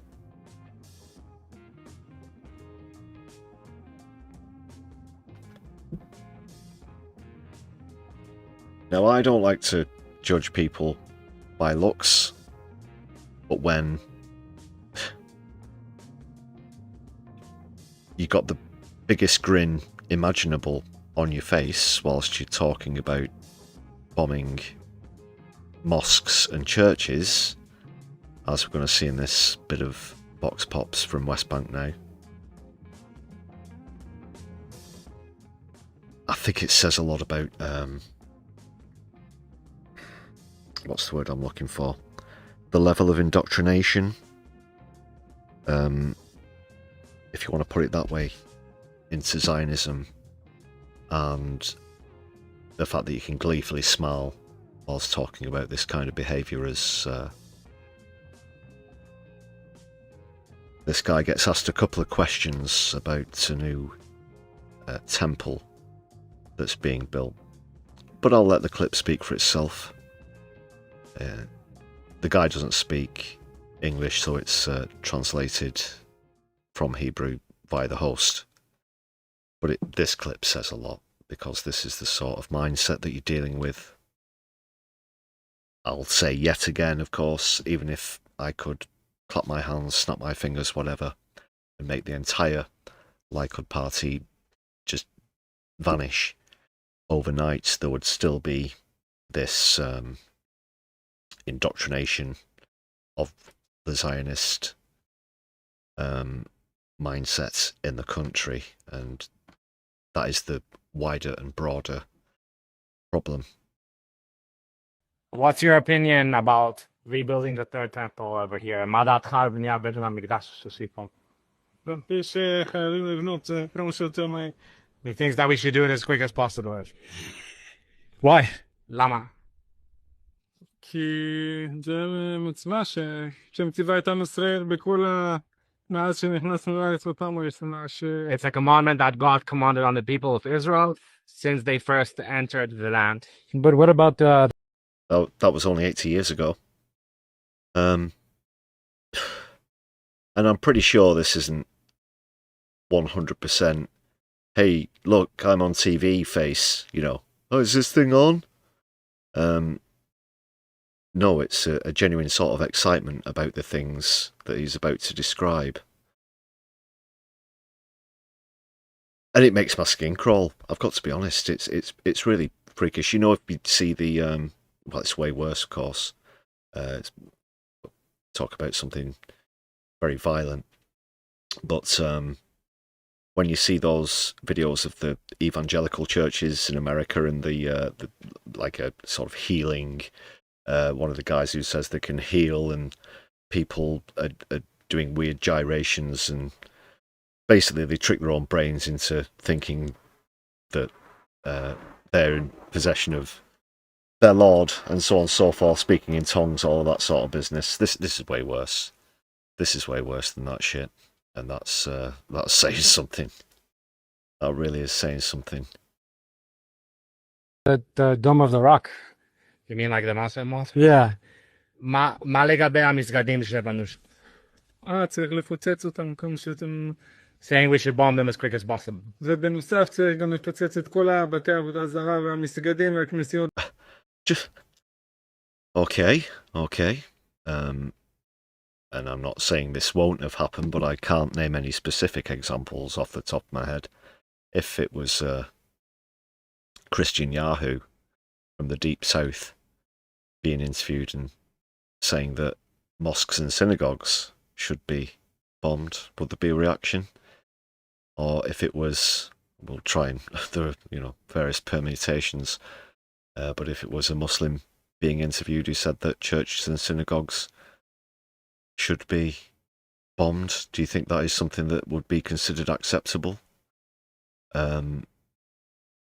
it's almost, again, it ties into the hubris of the mindset, the way that they feel untouchable, not just because they have a deluded interpretation of the Torah, or that's what Zionism utilizes or invokes to try and justify the geopolitical gains, of course. But smiling as well, smiling while he's oh yes, we'll have to bomb them immediately. Can you not hear the words that are coming out of your own mouth?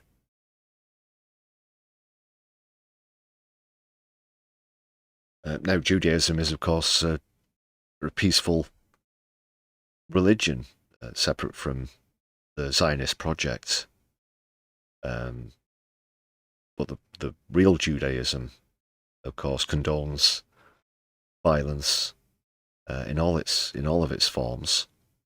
So again, how can you consider yourself devoted to that? If you've read Scripture, but you're only singling out one particular part that you think justifies an extremely violent act, just ignoring everything else that's in the Torah. And you could say the same things about the Old Testament in the Christian Bible if you want to get quite technical, but that's away from the point. It's just madness, in the same way that any other extremist group who claims to be religious, whether it's ISIS, ISIL, whatever they called this month, or the KKK or the far right Rupert Lowe flag shaggers here in the UK. It's just it's not what they say it is. Well, in the Christians' case, there was a picture up on Twitter the other day. It was clearly AI, but it was a group of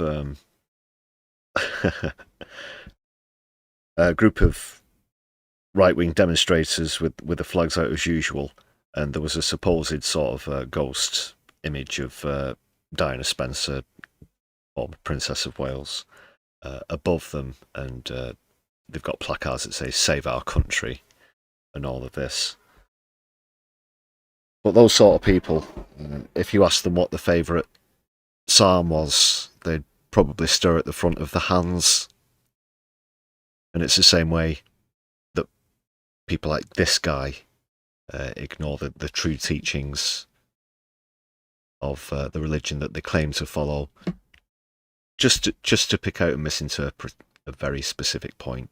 It's an excuse for violence. Does that not say anything about yourself? Do you never look at yourself in the mirror or listen to what you're actually saying? Like, oh God, no, I can't believe I just said that. And we might all say things in a snap moment, like, oh yeah, they want shooting, or things like that. No, this is a doctrine, this is a violent doctrine that we're talking about. Yeah, sorry, a bit ranty.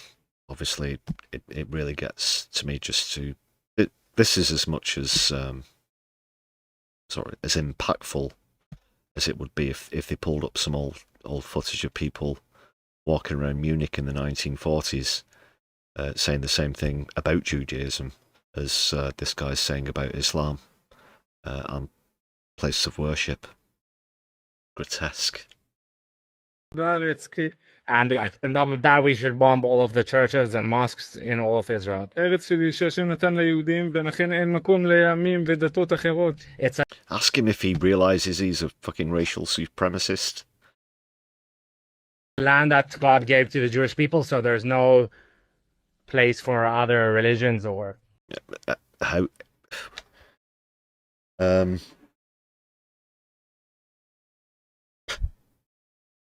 How's that going to fly in a court of law when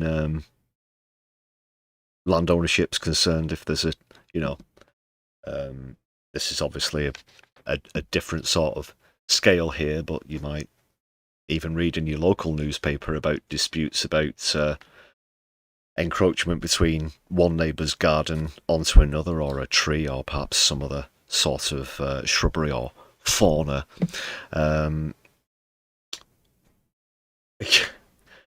when that goes to court, do you think if someone, whatever religion they're from, would turn around and say, "Oh, well, it says here, it says right here, we've drawn a map, and just change the names of the addresses"?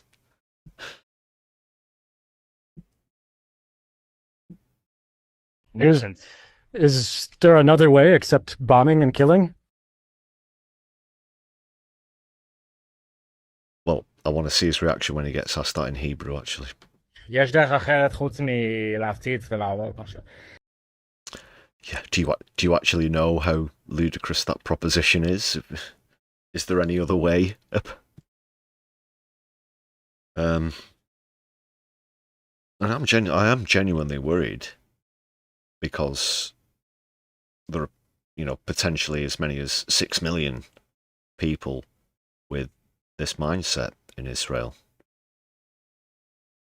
Well, in Palestine in this case. Obviously, it's a far cry from yada yada yada. But I mean, yeah, is there not any other way? Can you not think of anything in all of your will and intellect? Is there no other? Not that they have a right to build a temple there at all, but even if they did, אפשר גם להציע להם בדרך יפה לפרק את זה וללכת החוצה. You can ask them nicely to take it down and them. What's your... Well, why don't you try that, lad? Why don't you go with that approach first? In fact, why don't you just go with that approach? And when they tell you to fuck off because it's not your land, then maybe you should just fuck off because it's not your land.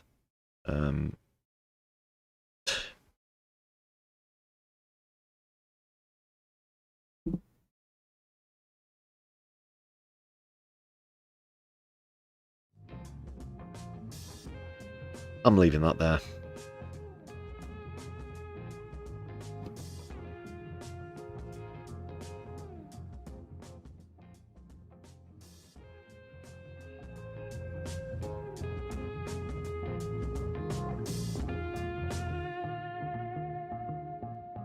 Before I start to go full Christopher Hitchens.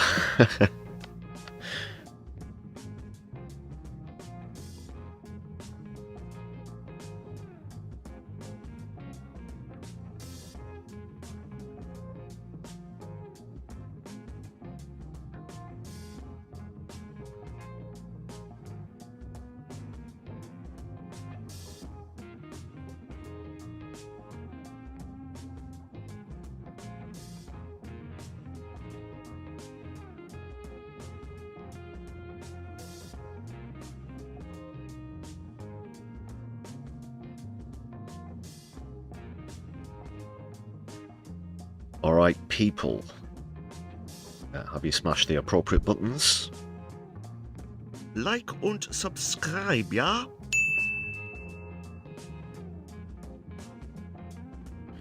Hope you have. Some other people that have smashed some even more significant buttons are the people that you can see on your screen right now. And what awesome people they are indeed, the mighty Brew crew.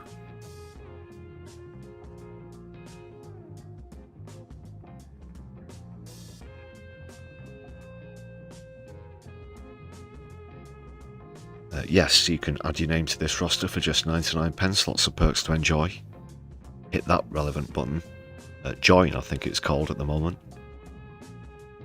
Also, please do share some of our content on your social media.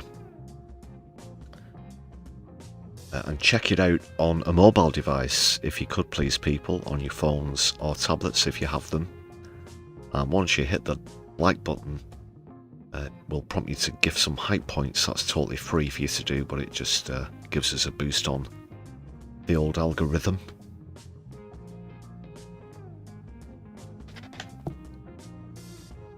The old algo.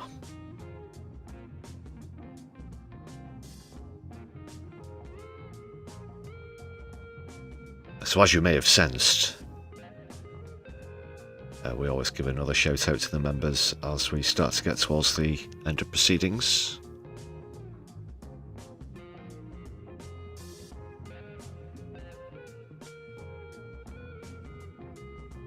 But stay right there, people, if you want to get a bit of a session going, a bit of a marathon sesh going. A redirect will be forthcoming. Let's see who's around. Where did we go in? We went into Kev Logan on Sunday, I believe. Who's about? Who's about?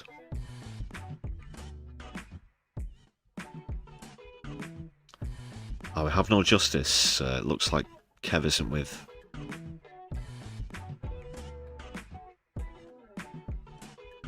Helena this eve, but most or all of you will already know how awesome No Justice is. That's at No Justice MTG. Smash the thumbs up button once we get over and join Helena.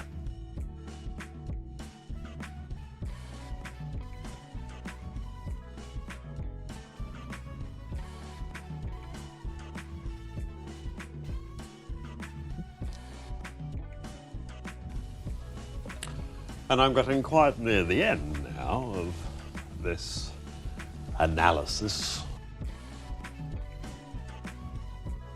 There will be more Brews at 10, of course, throughout the week. Smash the notification bell so you don't miss out on any future content. But all that remains for me to say is thank you very much once again for attending this edition of the Brews at 10 on My Left Eye. You've all been wonderful in the chat. Power to the people. Free Palestine, Lebanon, Sudan and Yemen.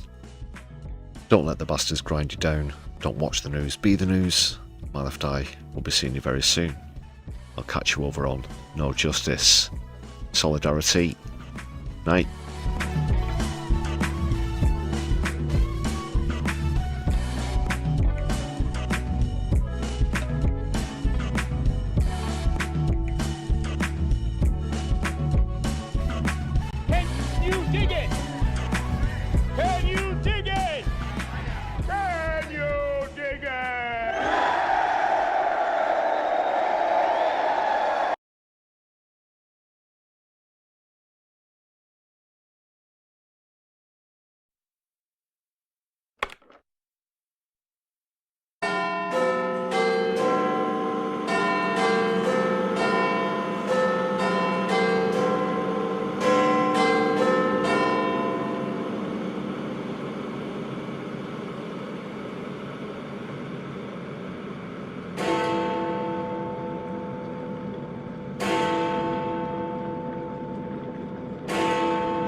Right, off you go. Oh, thank you. Thank you very much. That's easy!